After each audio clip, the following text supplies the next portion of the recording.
Imagine you're walking through the world, and the sky blackens around you. You start hearing voices scream in the distance. That's when you know a zone-wide event's coming. You better get some friends, you better get some people you don't even know, and you better be prepared for this. One of the most exciting things about Rift is that in addition to all of the static content that people are used to from other games, there's new types of things to do no matter where you go. Whenever you talk about dynamic content, you're talking about individual events that happen throughout the world, but everybody's waiting for that one that ties the entire world together. You've seen rifts and you've seen small-scale invasions, but a zone-wide event literally takes over the entire zone. We're talking hundreds of players together. And then we have hundreds of NPCs and tons of rifts open. I mean, just the whole sky goes crazy. I mean, just all hell breaks loose.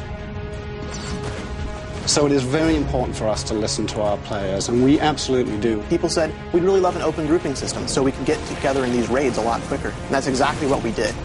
When you finally, you reach the biggest things in the game, you see a Colossi, you're not going to think this is a solo encounter, this isn't something I can do alone. You're going to want to run back down, you're going to want to grab everybody you can, you're all going to want to jump on that thing together.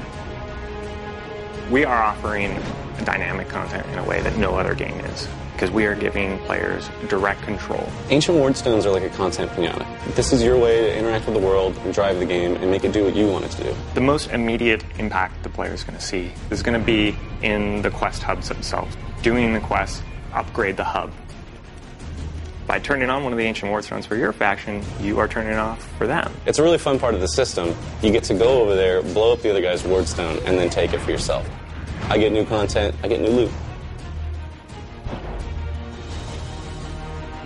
You've hit cap, you've done tons of rifts, you've seen the mechanics of them evolve over time, you've fought back 1,000 invasions and killed every foothold you can see on the map. So what do you do now? What we want you to do is we want you to go find the expert rifts and the raid rifts. Not only are the rifts bigger themselves, but the types of things and the number of mechanics and objects that we're spawning in, it's just magnified. So while we require sort of an elite crew, we also want to make sure that anybody else shows up when they see these things in the world, can help out, can help the fight, can jump in and still get the contribution rewards they've been accustomed to getting. Our reward system is based on performance, it's based on effort, it's a forgiving system meant to reward you for playing, but not to punish you for being outside the radius when the event completes or dying because you're the first to try to tank and nobody's healing you.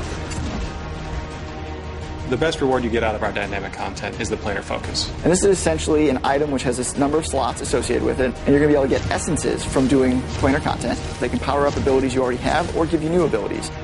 We wanted to put that middle M back into MMO. We're making a AAA MMO here, and we're doing things that nobody else is doing. It's not the world playing itself, it's not interactions between various systems, it's you. So when you take all these new types of things to do, and you put them all together, that's when you know.